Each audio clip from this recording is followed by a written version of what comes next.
시청자 여러분 안녕하십니까? 9월 14일 수요일 KBTV 브레이킹 뉴스입니다.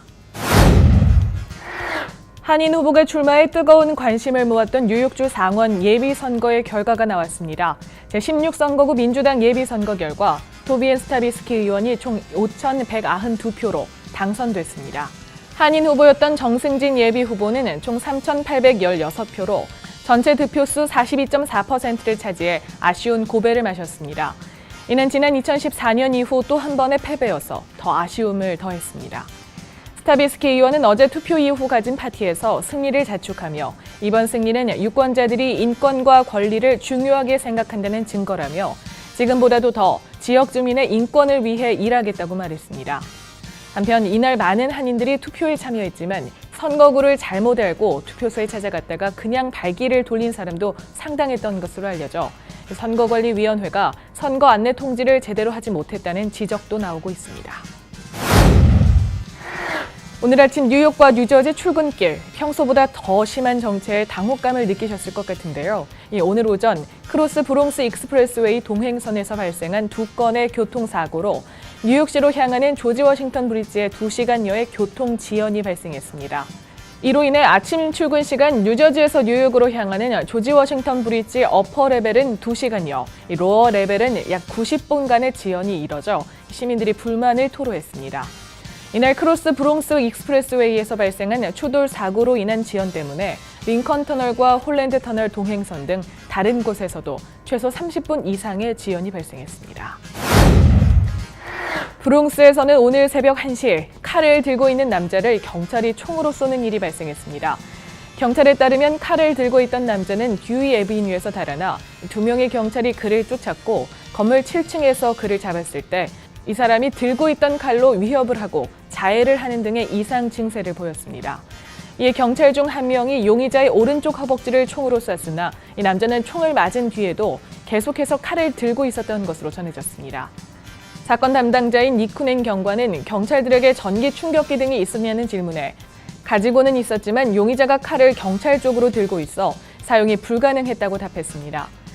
용의자는 25살의 카를로스 클론으로 그는 사건 당시 헤로인 등의 마약을 했던 상태로 현재 병원에서 안정을 취하고 있습니다. 니쿠넨 경관은 경찰이 최근 주택단지 내 조직폭력 사건을 수사 중이었다며 콜론이 이 갱단에서 활동했는지 여부를 추가 조사할 방침이라고 전했습니다.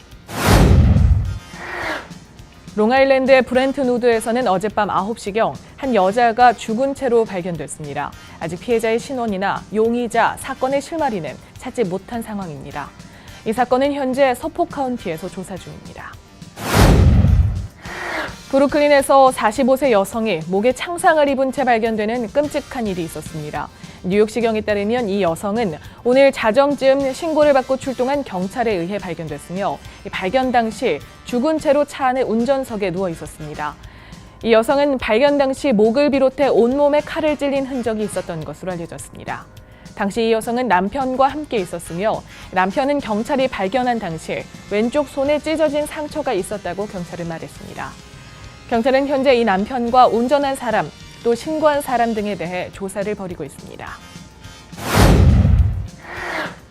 뉴욕시 MTA와 뉴저지 트랜짓이 대중교통을 이용하는 시민들에게 잇따른 배터리 폭발 사고로 전량 리콜 조치를 취한 삼성 갤럭시 노트 7의 사용 또는 충전을 자제하도록 공식 권고했습니다. 이들은 최근 갤럭시 노트 7의 리튬 배터리가 폭발해 화재를 일으켰다는 사례들을 통해 이런 권고 조치를 내리게 됐다고 설명했습니다. 어제 오후 발표된 지하철과 버스 내에서 갤럭시 노트 7의 사용 중지 권고 외에도 앞서 8일 미국 연방항공청 역시 기내에서 갤럭시 노트 7의 전원을 끄고 사용과 충전을 금해달라고 당부한 바 있습니다. 월요일인 엊그제 화이트 플레인스에서 화재가 발생했다는 뉴스를 전해드렸는데요. 이 화재가 방화범의 소행일 가능성이 높아졌습니다.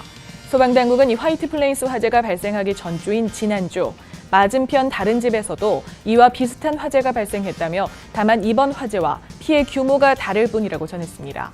또 몇몇 주민들에게서 불이 나기 직전 도망가는 듯이 뛰어가는 사람을 보았다는 증언이 나와 이 방화일 것이라는 추측에 더 무게가 실리고 있습니다.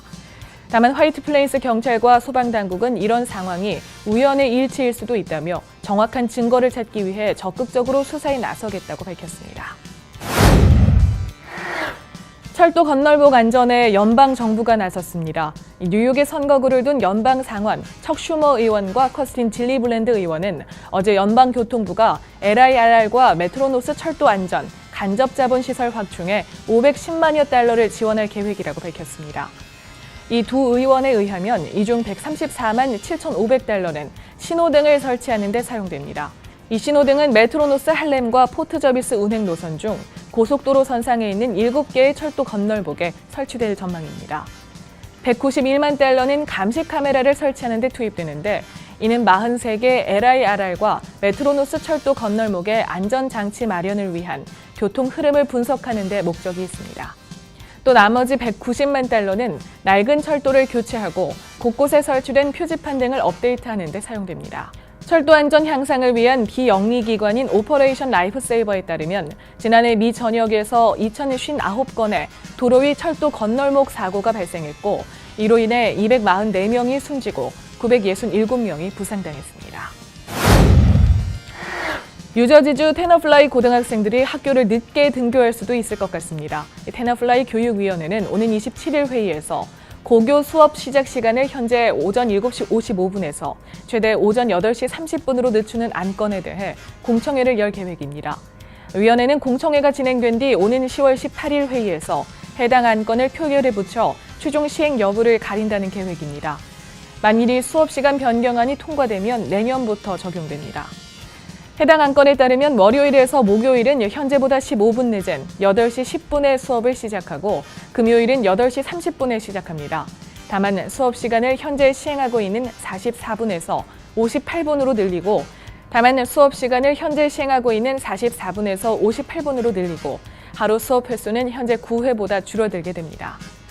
학군 측에서는 수업 시간 변경이 이루어지면 학생들의 부담이 크게 줄 것이라는 입장이지만 학부모 측은 직장을 다니는 학부모들이 불편함을 겪는 등의 악영향도 있다는 의견도 적지 않아 논의가 쉽지는 않아 보입니다. KBTV 브레이킹 뉴스 마칩니다. 한국은 추석 연휴가 시작됐습니다. 명절을 맞아서 고향을 그리워하시는 분들도 많으실 것 같은데요. 멀리에서나마 따뜻한 한가위 보내시기 바랍니다. 시청해주신 여러분 고맙습니다.